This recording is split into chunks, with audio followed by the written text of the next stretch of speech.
Takto sa nám trasie úplne celý byt. Z kompetentných absolútne nikto nereagoval na všetky sťažnosti, ktoré sme volali, písali, odosielali. Že super zvuk. Dneska to máme od 7:45. Či vidno tie otrasy, ale minimálne počuť, ako sa všetky hrnčeky trasú.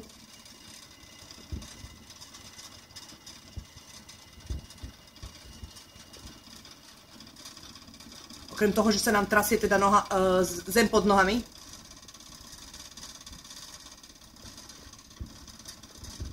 Trvá to 2 až 3 minúty v 5-minútových intervaloch. Začalo to minulý týždeň v stredu. Do dnešného dňa je pondelok, 27. apríla, sa nám nikto neozval, nikto nereagoval. Iba prislúbili, že sa ozvú, že prídu nám to tu namerať, že nám to tu prídu nejak odfotiť praskajúce steny, ale nikto nič. Takže ďakujeme pekne aj pánovi starostovi, aj pánovi primátorovi. Škoda, že nemáme pred voľbami, možno by sa viac snažili.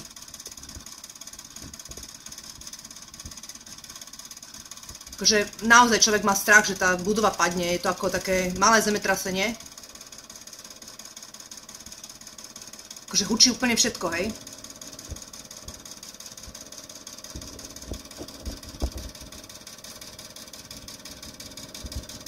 Len si vychutnajte ten zvuk, ktorý tu my máme.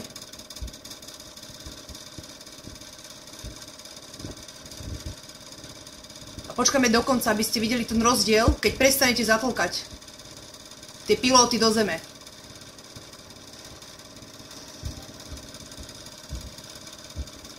Nádherný pocit. Veľmi dobre sa tu býva.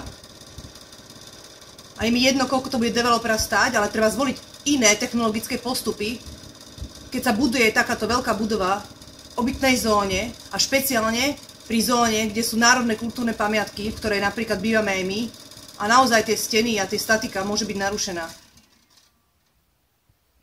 Takže nech sa páči, toto je rozdiel medzi týmto aroganciou od Haber Avis a všetkých kompetentných a tým, ako sa tu býva, keď vlastne takíto arogantní ľudia okolo nás nepôsobia.